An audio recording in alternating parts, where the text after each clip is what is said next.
Olá, queridos, graça e paz. Nesse momento, iremos falar sobre o crente super-homem. Então, o que dizer desse tipo de crente, né? Essa mensagem, ela me lembra um pouco das conversas que eu tenho com a minha mãe, e é muito interessante quando ela sempre reproduz isso, quando ela diz assim que eu sempre desconfio de um camarada que ele quer ser mais santo do que todo mundo. Tem gente que, se bobear, quer ser mais santo até que Jesus Cristo. Então a gente sempre fala algumas coisas sobre isso. E essa mensagem vai falar justamente sobre o crente super-homem. Então, quem é o crente super-homem? O crente super-homem você deve conhecer muito bem. É aquele camarada que se julga mais santo do que os outros, é aquele camarada que acredita ser melhor do que os outros, é aquele camarada que eu não sei porquê, mas deveria está registrado, o nome dele lá na galeria da fé, de Hebreus, mas não está. Ele poderia ter sido de repente trasladado, feito foi Enoque, mas não está também nenhuma história sobre a vida dele. Ele poderia também ter sido arrebatado, feito foi o profeta Elias, mas o interessante é que também ele não foi. Então, temos que aprender que o crente super-homem é aquele cara que ele precisa entender que se ele é forte, que se ele é alguém em Deus, ele é, porque Deus o permite ser. Porque, na verdade, super-homem, nem o super-homem é. Mas para não ficar só em minhas palavras, eu queria que você abrisse sua Bíblia lá no livro de Efésios, capítulo 6. A gente vai ver algo muito interessante. Efésios 6, 10. Então, que fala assim: quanto ao mais, sede fortalecidos no Senhor e na força do seu poder, revestivos de toda a armadura de Deus, para que podeis ficar firme contra as astutas ciladas do diabo. Porque a nossa luta não é contra carne nem sangue, e sim contra os principados e potestades e contra os dominadores deste mundo tenebroso, quanto às forças espirituais do mal nas regiões celestes. Portanto, tomai a armadura de Deus para que possais resistir no dia mau, e depois de ter desvencido tudo, permaneceis inabaláveis. Estais, pois, firmes, cingindo-vos com a verdade e vestindo-vos com a couraça da justiça. Calçai os pés da preparação do evangelho, embaçando sempre com o escudo da fé, com o qual podeis apagar todos os dardos inflamados do maligno. Tomai também um capacete da salvação e a espada do Espírito, que é a palavra de Deus, com toda a oração e súplica e oração o tempo todo no Espírito, para que possando assim estar vigiando com toda perseverança e súplica por todos os santos e também por mim, para que me seja dada no abrir da minha boca a palavra com intrepidez e fazer conhecido os mistérios do Senhor, pelo qual eu sou embaixador de Cristo em cadeias, e também que eu seja ousado no falar aquilo que me cumpre cumpri-lo. Então, esse trecho aqui, a gente está vendo o apóstolo Paulo falando sobre as armaduras de Deus. É um texto bastante conhecido. Eu não vou muito falar sobre o texto propriamente em si, mas eu quero começar falando a você que algumas Bíblias, no versículo 10, ela vai dizer quanto ao mais. Algumas hoje vão dizer no demais. Eu queria encorajar você a ler os 5 capítulos anteriores de Efésios. Você vai ver lá Paulo falando sobre situações de o líder e o servo para com o líder, o pai, o homem, o servo de Deus. Você vai ver ele abordando várias áreas da vida humana. E quando ele aborda todas essas áreas, quando chega lá no versículo 10, ele vai dizer no demais. Esse no demais implica justamente que alguma coisa foi dita antes. Por isso a necessidade de você ler os 5 capítulos anteriores, para daí entender, sim, o porquê de colocar a armadura, o porquê de estar vestindo essa armadura. Então, muito se fala sobre os requisitos da armadura, o capacete, o escudo, a espada, mas você já deve ter ouvido muita mensagem sobre isso. Mas uma pergunta que eu quero levar a nossa reflexão nesse momento é: e se sabemos que temos que usar essa armadura, se muitas vezes estamos usando esta armadura, então por que muitas vezes caímos?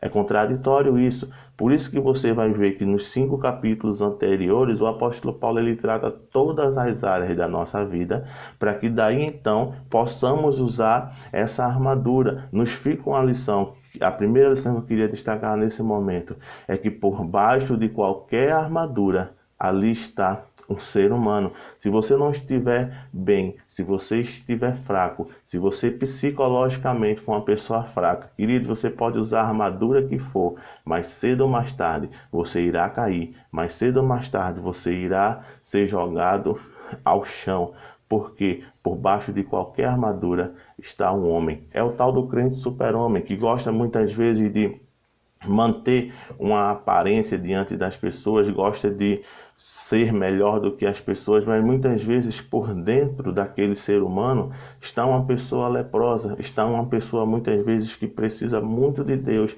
e por isso que muitas vezes a gente se espanta com algumas quedas, infelizmente, de algumas pessoas da fé, quando elas caem, porque a gente acha, poxa, mas fulano era tão assim, mas menina, ela era tão assim, ela era tão cheia de Deus e tal, mas muitas vezes a gente tem que entender que existe, infelizmente, uma capa que muitos tentam manter e segurar. Por isso que esse livro de Efésios, ele nos trata muito bem sobre essa questão do ser humano em si, e ele fecha, ele encerra dizendo: no demais, irmãos, tratado como homens e mulheres segundo a vontade de Deus, aí sim vistam a armadura, que daí vocês vão suportar todas as atribulações, todas as circunstâncias da vida. A armadura, a gente tem que entender que funciona como um EPI. Quem conhece um pouco de segurança do trabalho vai entender que EPI, ele não evita o acidente, ele atenua o acidente. Isso é muito forte, isso é muito claro. Eu posso falar isso porque eu sou casado com uma técnica em segurança do trabalho.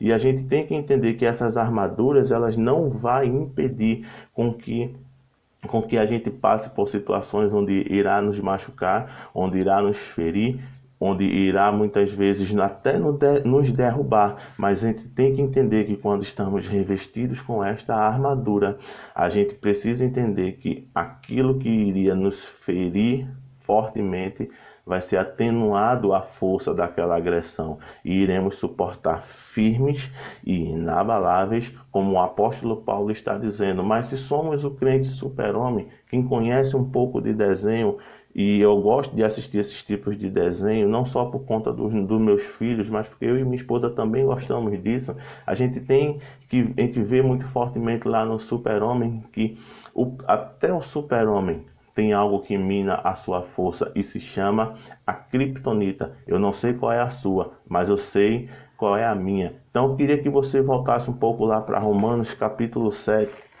Abre tua Bíblia lá no livro de Romanos, capítulo 7, 18. Romanos 7, 18 vai dizer assim: porque eu sei que em mim, isto é, na minha carne, não habita bem nenhum, pois o querer, o bem, está em mim, não porém o efetuá-lo. Então, a gente precisa entender que existe uma luta constante entre a carne e entre o espírito, e que nessa luta só vai vencer quem estiver mais alimentado. É isso que eu sempre falo quando eu estou dando aula. É como se um homem ele vivesse da rinha de cachorro, de briga de cachorros, e ele chegava e sempre apostava, imagine, a carne como um cachorro branco e a carne como um cachorro preto e o espírito como um cachorro branco. Ele chega e fala assim: ó, aposta lá no cachorro preto. E o seu servo ia e apostava no cachorro preto, e o cachorro preto ganhava. Aí ele chegava e dizia: ó, aposta no branco. E ele chegava lá no branco e o branco ganhava. E o seu servo chegou e disse: Senhor, como é que o senhor sabe sempre qual é o cachorro que vai vencer a corrida? E você pega e aposta e vai lá e sempre ganha. Aí o seu servo diz assim: ah, meu filho, é muito simples, porque aquele cachorro que ganhou a corrida, o preto, ele ganhou porque ele estava mais bem alimentado do que o outro que perdeu. Então, da mesma forma, muitas vezes a nossa vida, aquilo que mais alimentamos é justamente aquilo que irá se sobressair. Então, Romanos 8, 26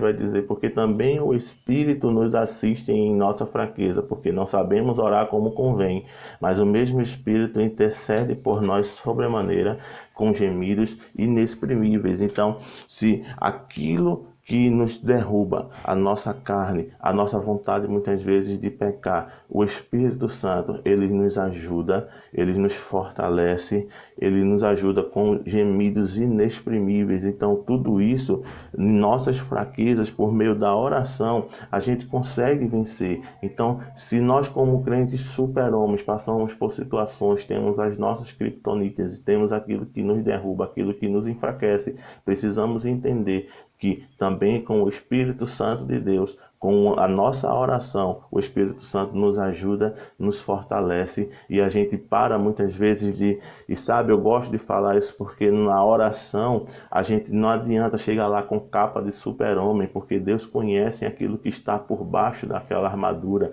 Então não adianta, a gente precisa muitas vezes entender que na oração a gente tem que rasgar os nossos corações diante de Deus e falar aquilo que de fato a gente é. Por isso que muitas vezes quando estamos fracos e caídos e muitas vezes o pecado está em nós, a gente não consegue orar, porque não adianta, porque quando a gente chega diante de Deus querendo maquiar muita coisa diante de Deus, Deus sabe muito bem e nos sonda e conhece aquilo que está dentro de nossos corações. Então que a gente aprenda nessa manhã, queridos, que a oração é aquilo que de fato vai nos fortalecer como homens e mulheres de Deus. Então, sinceridade, coração quebrantado, são justamente esses a quem o Espírito Santo de Deus, a quem Deus ele não vai rejeitar. Então, pare muitas vezes de segurar essa capa de super-homem, essa capa de super-mulher de Deus, sabe?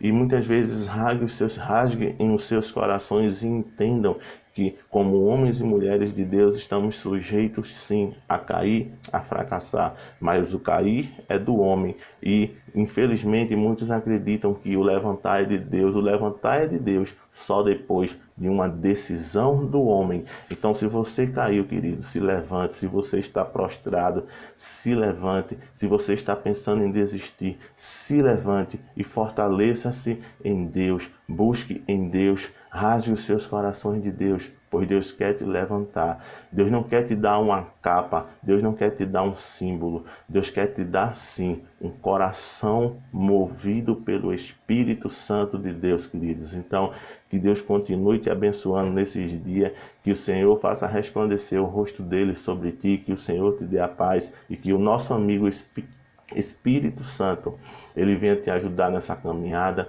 ele venha governar a tua vida. Então, queridos, graça e paz, compartilhe essa mensagem aí e que em nome de Jesus o Senhor esteja nos abençoando. Amém.